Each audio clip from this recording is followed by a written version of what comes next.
আসসালামু আলাইকুম। স্বাগত সবাইকে আমার আজকের পর্বে।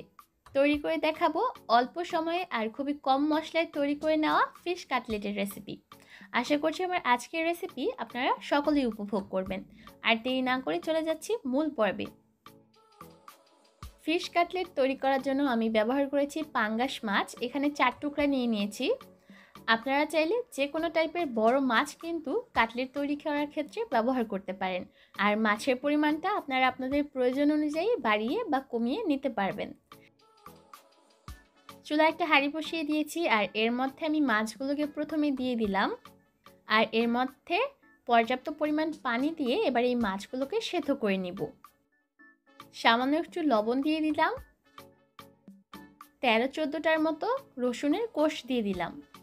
এবার এই সব কিছুকে চুলার আঁচ মিডিয়াম হাই হিটে রেখে সেদ্ধ করে নিতে হবে। চুলার আঁচ মিডিয়াম হাই হিটে রেখে 6 থেকে 7 মিনিটের মতো রান্না করলেই দেখবেন মাছগুলো সেদ্ধ হয়ে যাবে। আর ঠিক সেই পর্যায়ে আমি মাছগুলোকে চুলা থেকে নামিয়ে নিব। আর এই মাছগুলোকে পুরোপুরি ঠান্ডা হয়ে যাওয়া পর্যন্ত অপেক্ষা করতে হবে। এরই মধ্যে কিন্তু মাছগুলো পুরোপুরি ঠান্ডা হয়ে গেছে। এবার এই মাছগুলোকে ভেঙে নিতে হবে। ফিশ কাটলেট তৈরি করার ক্ষেত্রে সবসময় চেষ্টা করবেন কম কাঁটাযুক্ত মাছ ব্যবহার করার। এতে করে আপনার কাজটা খুব দ্রুত হবে আর মাছের কাঁটা বেছে নিতেও তেমন একটা সময় লাগবে না।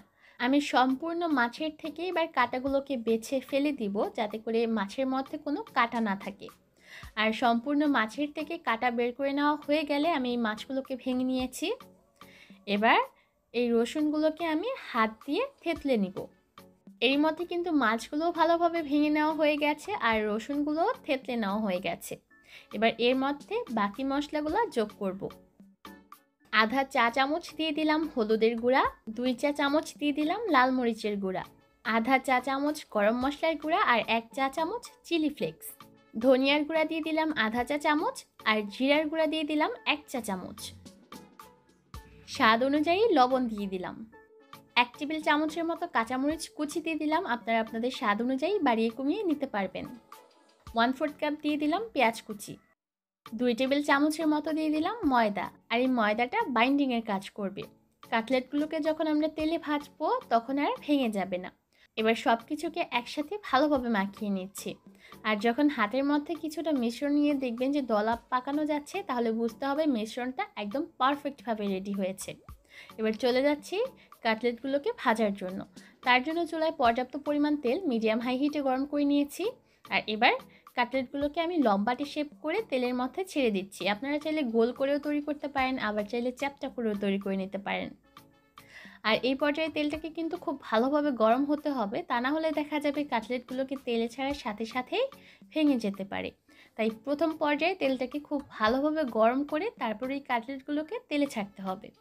আর কাটলেটগুলো যখন তেলে ছাড়া হয়ে যাবে তখন চুলার আঁচ মিডিয়াম হিটে করে দিয়ে তারপরে এই কাটলেটগুলোকে ভেজে নিতে হবে। একটা সাইড যখন একটু লালচে হয়ে যাবে তখন এই কাটলেটগুলোকে আমি উল্টে দিচ্ছি। আর এভাবে করে কিছুক্ষণ পরপরই উল্টে পাল্টে দিতে হবে। এরই মধ্যে কিন্তু কাটলেটগুলো ভাজা হয়ে গেছে আর চুলার আঁচ মিডিয়াম হিটে রেখে এগুলোকে ভাজতে আমার প্রায় 8 থেকে 9 মিনিটের মতো সময় লেগেছে।